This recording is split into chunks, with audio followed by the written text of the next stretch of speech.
பெரியவத்துடிகளே சரணம். நல்லது நடக்கும், நல்லது மட்டுமே நடக்கும்.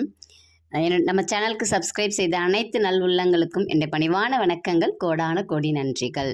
இன்றைக்கி இந்த பதிவில் என்ன பார்க்க போகிறோம் அப்படின்னா, எல்லாருக்குமே ராஜயோகம் கிடைக்கணும், மகாலட்சுமியுடைய அருள், மகாலட்சுமியுடைய யோகம் கிடைக்கணும். அதுக்கு என்ன செய்யலாம்? எளிமையான வழிபாடு. இந்த 21ஆம் தேதி நமக்கு கிடைக்குது. வியாழக்கிழமையும் பூச நட்சத்திரமும் சேர்ந்து வரக்கூடிய நாள், சரிங்களா?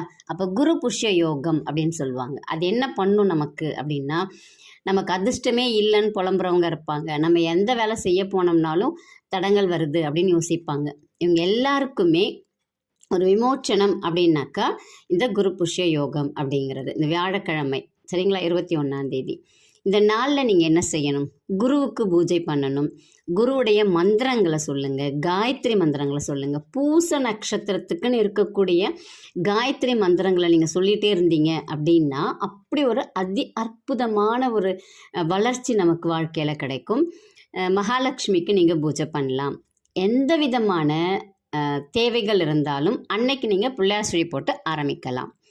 எந்த விதமான காரியங்களுக்குமே அன்றைக்கி உகந்த நாள். ஒரு சிலர் கேட்கலாம், எனக்கு சந்திராஷ்டமமாக இருக்குது, நான் செய்ய முடியுமா? செய்யலாம். சந்திராஷ்டமமாக இருந்துச்சு அப்படின்னா, உங்களுக்கு பயம் இருக்குன்னா நீங்கள் நேராக போய் விநாயகர்கிட்ட, விநாயகர் கோயில்லையோ இல்லை சிவபெருமான் இருக்கிற கோயில் எல்லாமே விநாயகர் இருப்பாங்க. எங்கே விநாயகர் இருக்காங்களோ அங்கே ஒரு செதிரு தேங்காய் விட்டுருங்க. விட்டுட்டு கோரிக்கையை வச்சுட்டு அதுக்கப்புறம் குரு பகவானை நினச்சி, மகாலட்சுமியை நினச்சி நீங்கள் உங்களுடைய செயலை ஆரம்பிங்க. கண்டிப்பாக இருக்கக்கூடிய தடைகள் எல்லாமே தன்னால் விலகும். அப்படி ஒரு நல்ல நாள் அன்னைக்கு எல்லாருக்குமே ராஜயோகம் அப்படிங்கிறது தன்னால் கிடைக்கக்கூடியது.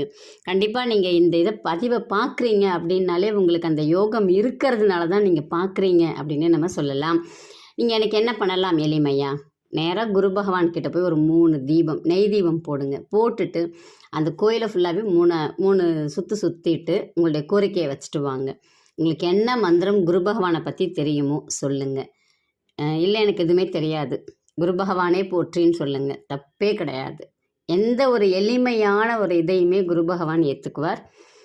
அதே மாதிரி மகாலட்சுமி கோயிலுக்கு போக முடிஞ்சிச்சுன்னா மகாலட்சுமி கோயிலுக்கு போயிட்டு சொல்லிட்டு வாங்க. அந்த நாள் முழுவதுமே உங்களுடைய வாய் இந்த மந்திரங்களை ஜபிச்சுட்டு இருக்கணும். இல்லையா, குரு பகவானுடைய நாமத்தை சேர்த்து நீங்கள் சொல்லிக்கலாம். குரு பகவானே போற்றி அப்படின்னு சொல்லிக்கங்க, மகாலட்சுமியே போற்றி அப்படின்னு சொல்லிக்கிட்டே இருங்க.